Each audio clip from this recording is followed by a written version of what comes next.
Oh, hi there. Well, I know that I've been off the tube for a while, and it's been actually a few months, and I'm sorry about that. I won't lie to you.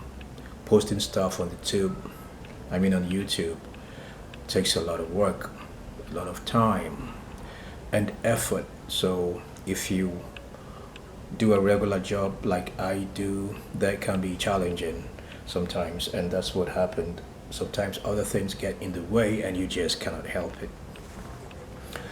So, hi there. I'd like to talk about Ghana and positive things about Ghana. That's a country in West Africa, and in case you've never heard, it's one of my favorite countries because I live here, and there are so many things that are really positive about this country, and that's why I love it. Um, doesn't mean that there isn't anything negative about the country. Is there nothing that I do not like about the country? Well, that's impossible. There is no place that has no negatives, right? So, of course, there are negative things about this country that um, I don't really like to talk about that, but that wouldn't be fair, would it? That wouldn't be painting a true picture of the country if everything that I have to say about Ghana is positive. That would be bias, right? So certainly there are things about Ghana that I do not like, and today I want to talk about a few of those things. All right, so here we go. Well, the first thing is the temperature. Yeah, that's nobody's fault, right? But it gets really hot in here sometimes, and we are in January and it's right in the hot season, so it doesn't rain that much. And well, the temperature in Accra, if you've never been to Ghana, Accra is the capital city of Ghana, and the temperature in Accra, although it's right, it's a coastal city, so it's right by the sea, but it gets pretty hot here during summer, and the temperature in Accra doesn't really exceed 30 to 33 degrees Celsius, but it does feel very hot because of the humidity that we experience in this part of the world. So we are right in the middle of the tropics, and we have really high humidity, so that makes you feel the heat a lot more than you would in other drier places, even at the same temperature, right? So the heat is something that I really don't like when we get to this period of the year. So if you do not have an air condition, if you do not have air conditioning in your flat or in your house, it's something that you're going to have to deal with.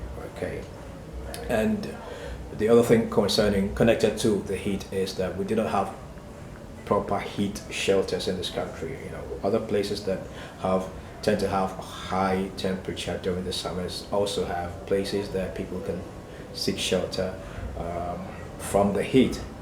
Um, Places that you can go to have relief from the heat, and we do not really have that here. So your only option would probably be to go to the mall where there is air conditioning, and go window shopping or something, or such other places.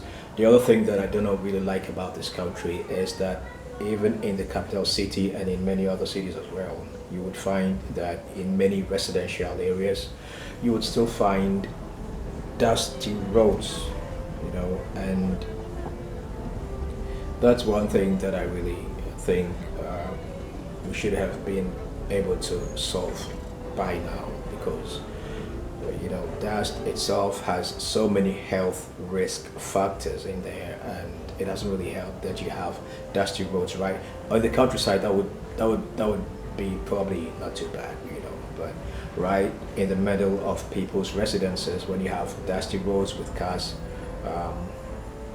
moving to and fro all the time on these roads, you have dust, people inhaling the dust, and that's something that I really have a problem with because of the health risk associated with it, and you do find that in Accra. So that's one thing that I hate. Okay. The other thing is that, well, if you have never been to Ghana, Ghana is not a place that, that people migrate for better life. Okay, so they go because they did not find work in their home countries, or they don't have a good standard of living in their own countries, and so they migrate. Ghana is not a place that you come looking for work. We have a lot of foreigners in Ghana, don't get me wrong. We have millions of Nigerians living here. We have Indians, Asians, Chinese. We have all kinds of people living here. Americans, particularly African Americans who are even naturalizing, becoming Ghanaians and so forth, right? So Ghana is a cool place to live, but it is not a place that you come looking for work. If you decide to come live in Ghana, to settle in this country, and you're a foreigner, um, you must have a plan. You must have a business plan. You're going to have to be self-employed because there is high unemployment in this country. So natives are not finding work. That is not to say that there are no foreigners gaining employment in this country, but it is not something that you have to look forward to. That's the truth of it. It's not something that you can, be sure that, just forget about it.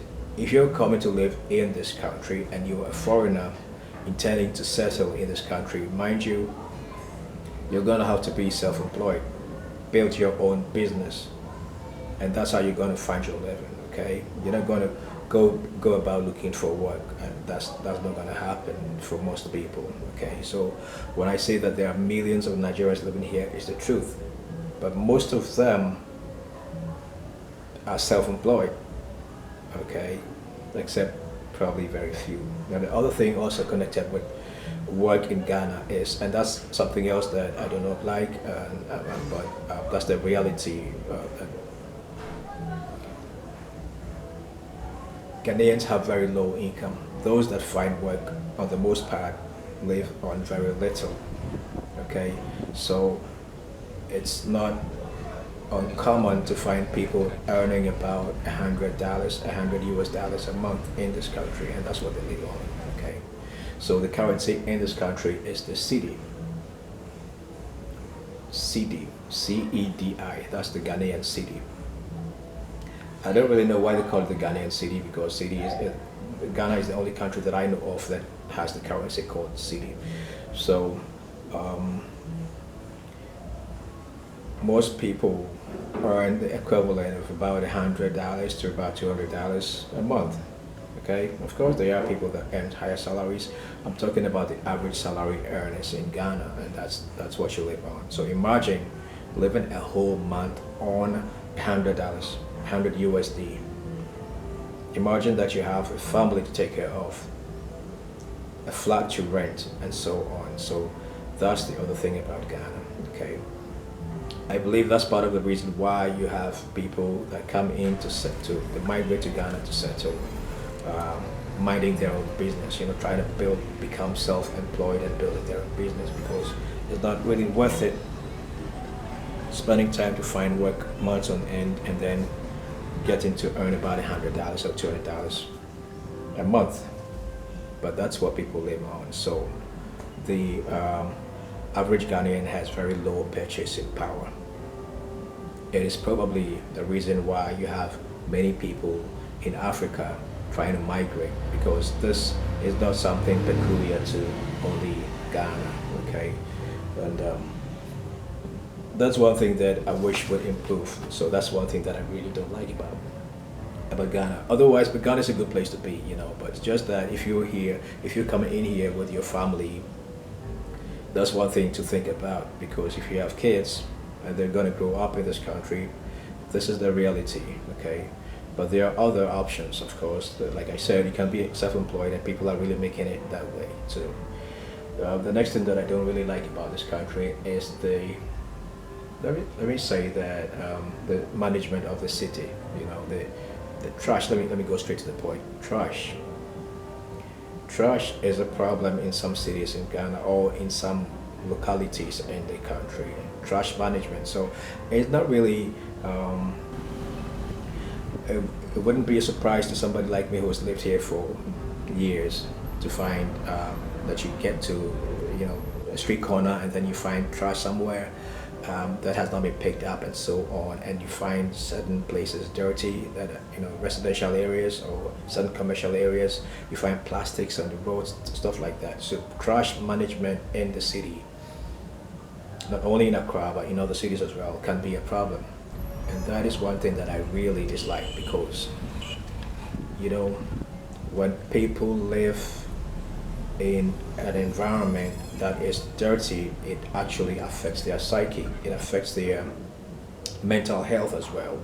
You know, did you know, for example, that if people, or when people live in places that are dirty or trashy,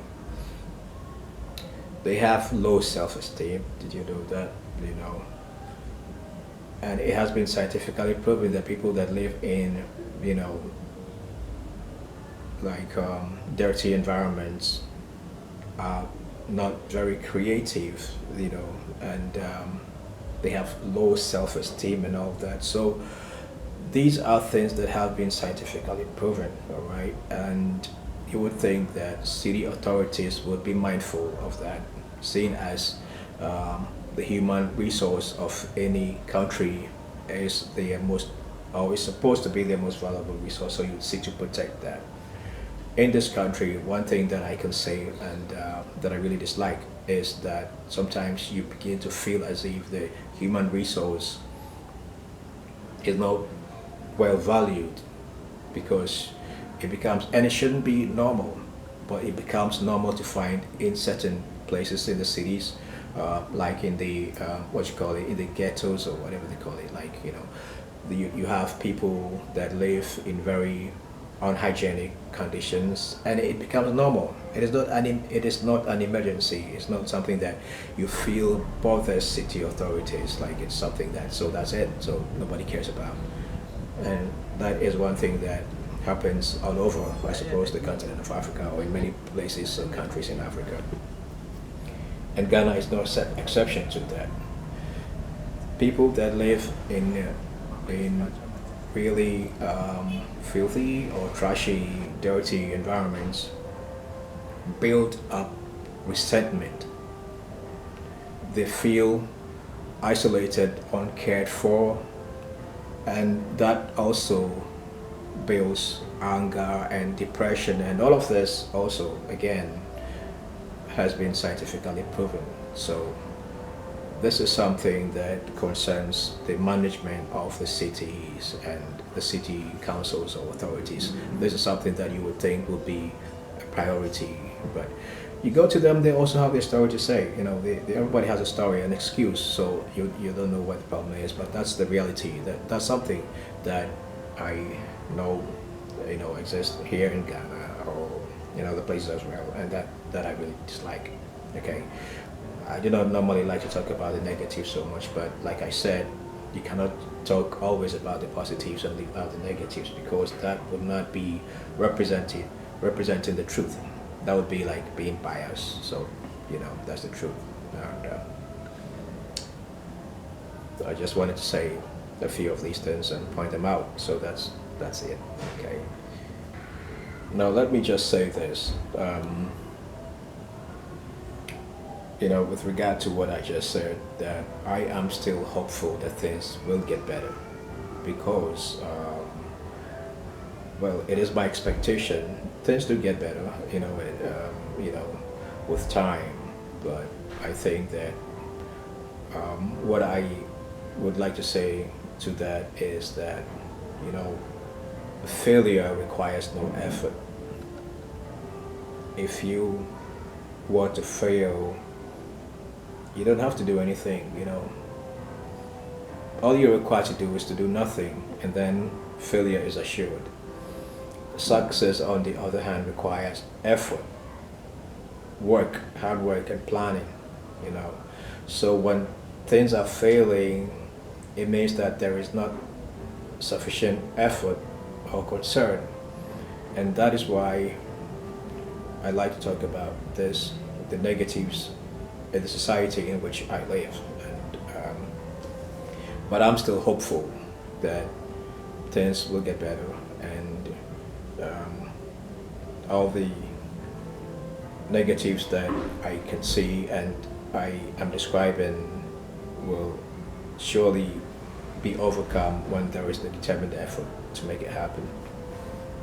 I'm gonna thank you for watching this little clip, and I hope to see you again in my next video.